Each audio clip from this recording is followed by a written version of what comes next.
الرحيم، والصلاة والسلام على أشرف المرسلين. مرحبا بجميع منتدى دراسة اللهجات ستار تايمز، منتدى رقم 27. اليوم سنقدم لكم شرح وفي لكيفية طريقة صنع كتاب من شكل PDF. أولا، كما قدمت لكم في الموضوع، رابط تحميل البرنامج. بعد تحميل البرنامج نذهب إليه مثلا هنا في بروجرام، ثم نقوم بتثبيته عادي. كما تعلمون أن من ثبته من قبل، هذا سيكون تثبيت عادي لا يحتاج إلى أي شيء آخر أو ما شابه ذلك.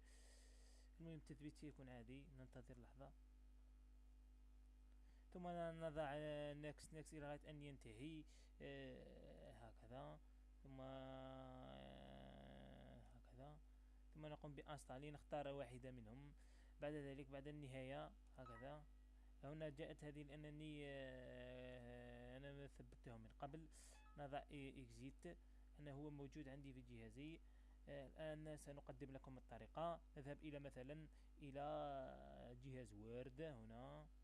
هنا مثلا، أين هو جهاز وورد؟ الجهاز وورد فتحته، وهو جهاز وورد 2003، مايكروسوفت 2003 عفوا. الآن نذهب إلى منتدى الدراسة واللهجات. أنا أفتحه بدراسة رقم 27. نضعه هكذا.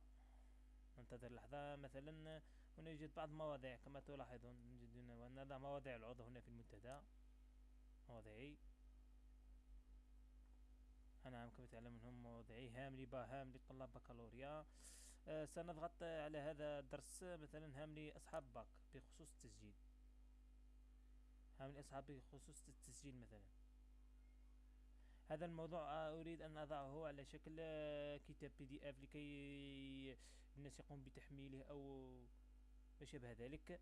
نقوم بسيليكسيون على المراد، مراد نسخه هكذا. انتظر لحظة.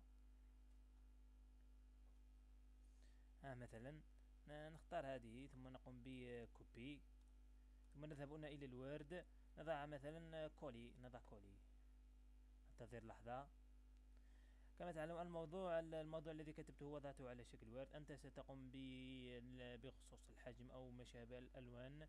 ماذا نقوم الآن؟ نقوم بفيشي، ثم نذهب إلى امبريمي. هنا نغير، لا نختار إبسون أو نختار إبسون هذه. نختار بريمو PDF الذي ثبتناه. نضغط أوكي. ننتظر لحظة معينة. جاءتني هذه. نضع وي. بعد ذلك نضغط على كري PDF. ثم نختار مكان الحفظ. مثلا نختاره في دوكيمو أو بيرو أو ما شابه ذلك. نضع اسمه مثلا منتدى الدراسة واللهجات أو 27 على حسب رقم المنتدى. نضغط أوليستري، ثم مباشرة سينفتح تلقائيا. هنا كما تعلمون إليكم النتيجة، الموضوع الذي حولنا إلى PDF. وأنت تستطيع من خلال جهاز وورد أن تغير كل شيء. أشكركم على الانتباه معنا، ونشكر جميع أعضاء منتدى الدراسة واللهجات الموجود في ستار تايمز رقم 27، وخاصة المشرفين وأنا العضو مستر أمين ديزاد.